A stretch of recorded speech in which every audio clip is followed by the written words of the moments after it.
که پیکان این حملات هم موشک‌های کروز জাফার। আসসালামু আলাইকুম, সবাইকে স্বাগত বিডি টাইমসের।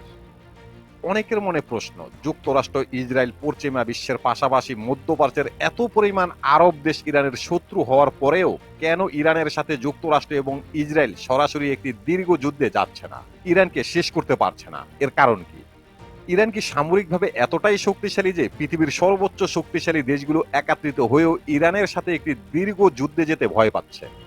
ইরান সামরিকভাবে যথেষ্ট শক্তিশালী, কিন্তু যুক্তরাষ্ট্র, পশ্চিমা বিশ্বের পাশাপাশি ইসরায়েল সহকারে আরব বিশ্বের সাথে যুদ্ধে টিকে থাকার মতো সামরিকভাবে এত শক্তিশালী ইরান নয়। তাহলে কেন বারবার যুক্তরাষ্ট্র, ইসরায়েল সহকারে সবাই ইরানের সাথে দীর্ঘ যুদ্ধে যাচ্ছে না? এর কারণ হলো ইরানের কাছে রয়েছে এক মহাশক্তি, যে শক্তির মাধ্যমে ইরান একা অর্ধ পৃথিবীকে অর্থনৈতিকভাবে ধ্বংস করে দিতে পারে, আর সেটা হলো হরমুজ প্রণালী। কেন হরমুজ প্রণালী পুরো বিশ্বের কাছে এতটা গুরুত্বপূর্ণ? আর কিভাবে ইরান একা এমন একটি সাগর নিজেদের দখলে রেখেছে? আর কিভাবে ইরান এই প্রণালী দিয়ে পুরো বিশ্বকে ধস নামিয়ে দিতে পারে? এই প্রতিটি বিষয় সুন্দরভাবে বোঝানোর চেষ্টা করব আজকের এই ভিডিওতে। আশা করি ভিডিওটি শেষ পর্যন্ত দেখবেন। আর হ্যাঁ, প্রিয় দর্শক, আমরা ফিলিস্তিনিদের পক্ষে কথা বলার কারণে ইউটিউব আমাদের আগের দুটি চ্যানেলই প্রায় বন্ধ করে দিয়েছে। তাই আমরা বাধ্য হয়ে সম্পূর্ণ নতুন একটি চ্যানেল নিয়ে কাজ শুরু করেছি।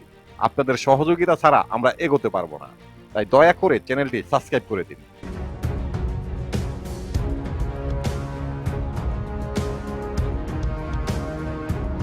মুসলিম বিশ্বের অসংখ্য পরিমাণ মুসলিম দেশকে ধ্বংস করে দিয়েছে যুক্তরাষ্ট্র এবং পশ্চিমা বিশ্ব। সহযোগিতা করেছে সৌদি আরব, সংযুক্ত আরব আমিরাত, জর্ডান, মিশর সহ মধ্যপ্রাচ্যের আরো একাধিক দেশ। কিন্তু যে সমস্ত মুসলিম দেশগুলোকে ধ্বংস করে দেওয়া হয়েছে তাদের ভিতরে সবার শীর্ষে ছিল ইরানের নাম।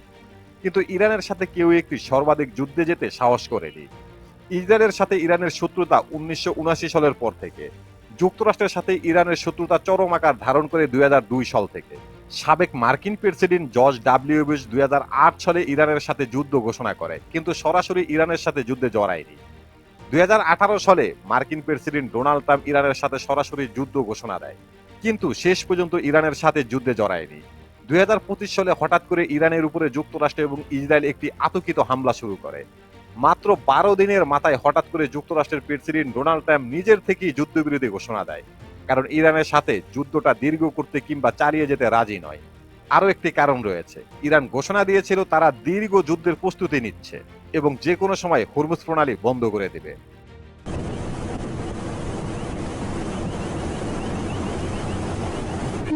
এবার আলোচনা করব কেন গোটা পৃথিবী হরমুজ প্রণালী নিয়ে এত ভয়ের মধ্যে থাকে।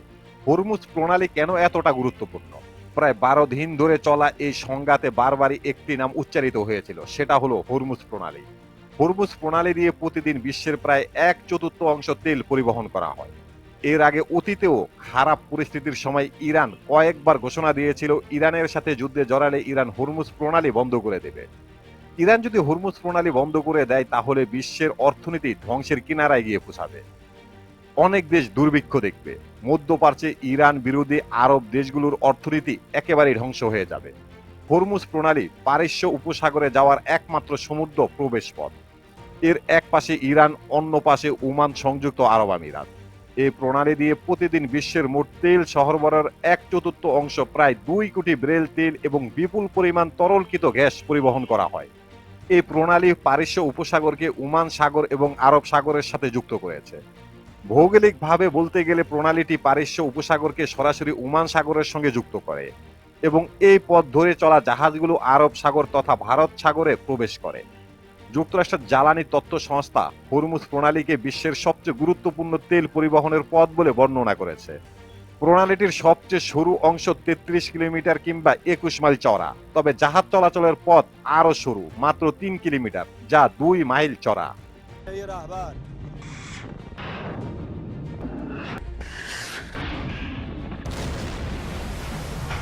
دو که پیکان این حملات هم এবার আসা যাক, ইরান চাইলেই কি এই গুরুত্বপূর্ণ হরমুজ প্রণালী বন্ধ করে দিতে পারবে? এর উত্তর হবে হ্যাঁ, পারবে। কারণ এই বিস্তর পুরো হরমুজ প্রণালীটি ইরানের দখলে। ইরানের আইআরজিসি পুরো প্রণালী নিয়ন্ত্রণ করে থাকে। শুধুমাত্র এই প্রণালী নিয়ন্ত্রণ করার জন্য ইরানের নৌবাহিনীর বড় একটি অংশ সবসময় প্রণালীতে মোতায়েন থাকে। শুধু তাই নয়, এই প্রণালীর আশপাশে বিভিন্ন দ্বীপে ইরানের শক্তিশালী নৌবাহিনীর সামরিক ঘাঁটি রয়েছে।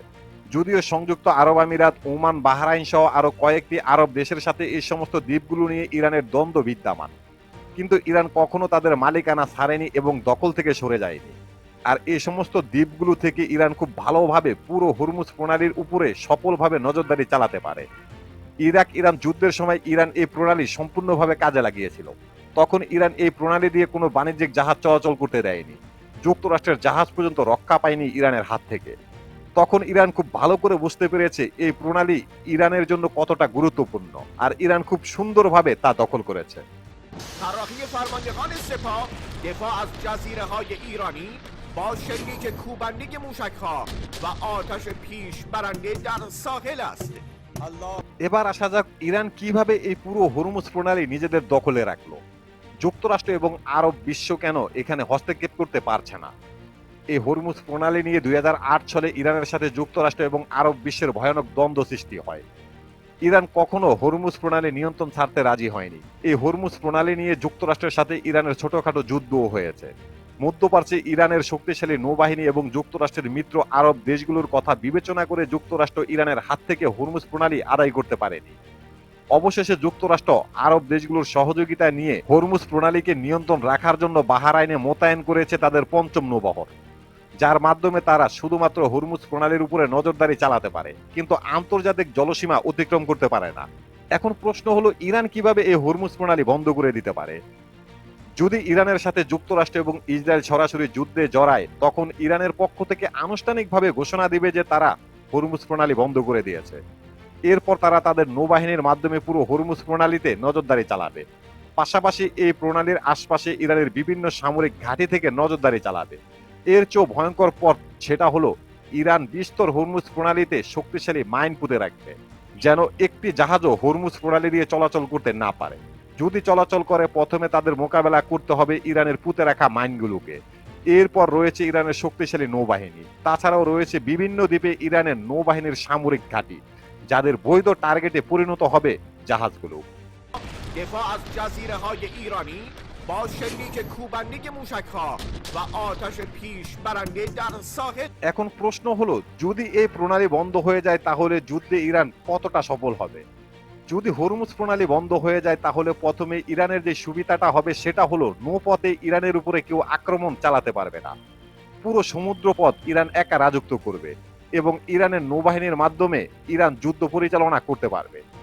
এরপর সবচেয়ে গুরুত্বপূর্ণ যে পদক্ষেপ সেটা হলো বিশ্ব অর্থনীতি খুব অল্প সময়ের মধ্যে ধসে পড়বে। বিশ্ব বাজার নিয়ন্ত্রণ হয় জ্বালানি তেলের মাধ্যমে, আর সেই জ্বালানি তেল আমদানি রপ্তানি প্রায় বন্ধ হয়ে যাবে। অর্থনৈতিকভাবে শক্তিশালী দেশগুলো মারাত্মক অর্থনৈতিক সংকটে পড়বে। জাপান, দক্ষিণ কোরিয়া, চীন, আফ্রিকা, ইউরোপ। সবচেয়ে বেশি ক্ষতির মুখে পড়বে যুক্তরাষ্ট্রের সবচেয়ে মিত্র দেশগুলো, সৌদি আরব, সংযুক্ত আরব আমিরাত, কাতার, জর্ডান, কুয়েত এবং বাহরাইন। তাই যুক্তরাষ্ট্র এবং পশ্চিমা বিশ্বের যুদ্ধের সবচেয়ে বড় প্রতিপক্ষ হয়ে দাঁড়াবে তাদের মিত্র দেশগুলো, আর এটা যুক্তরাষ্ট্র খুব ভালো করে জানে। যার কারণে ইসরায়েল এবং যুক্তরাষ্ট্রের সাথে 12 দিনের যুদ্ধে হরমুজ প্রণালী বন্ধ করে দিবে। তখন যুক্তরাষ্ট্র চীনের কাছে অনুরোধ করেছে ইরান যেন এমন পদক্ষেপ না নেয়। আর এতে স্পষ্ট বোঝা যায় যে হরমুজ প্রণালী পৃথিবীর জন্য কতটা গুরুত্বপূর্ণ আর ইরানের জন্য কতটা কার্যকরী অস্ত্র। Mistake tonight, and it will pay for it. The regime in Iran does not understand our determination to defend ourselves. এখন প্রশ্ন হলো, এর মানে কি ইরানের সাথে ইসরায়েল এবং যুক্তরাষ্ট্র যুদ্ধে যাবে না?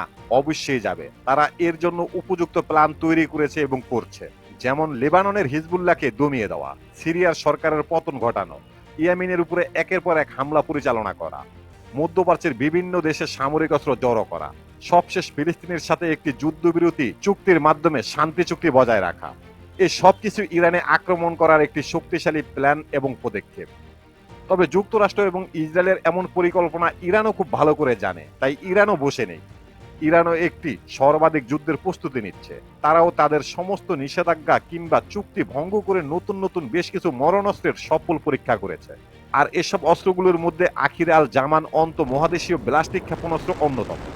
এই অস্ত্র এতটাই শক্তিশালী যা 12,000 কিলোমিটার অতিক্রম করে যুক্তরাষ্ট্রের মূল ভূখণ্ডে আঘাত হানার ক্ষমতা রাখে। এই অস্ত্র পারমাণবিক বোমা বহন করার ক্ষমতা রাখে। কিভাবে ইরান এই অস্ত্র তৈরি করলো? কিভাবে এই অস্ত্রের সফল পরীক্ষা সম্পূর্ণ করলো? এই অস্ত্রের আর কি কি ক্ষমতা রয়েছে? এই সম্পর্কে জানতে দেখতে পারেন আমাদের এই ভিডিওটি। প্রিয় দর্শক, আমাদের প্রতিটি ভিডিওর ইনফরমেশন উল্লেখযোগ্য ভেরিফাই পেজ থেকে সংগ্রহ করা। এরপরও যদি ভুল হয়ে থাকে তাহলে অবশ্যই কমেন্ট বক্সে জানিয়ে দেবেন। এখানেই শেষ করছি আমাদের আজকের প্রতিবেদন। আল্লাহ হাফেজ।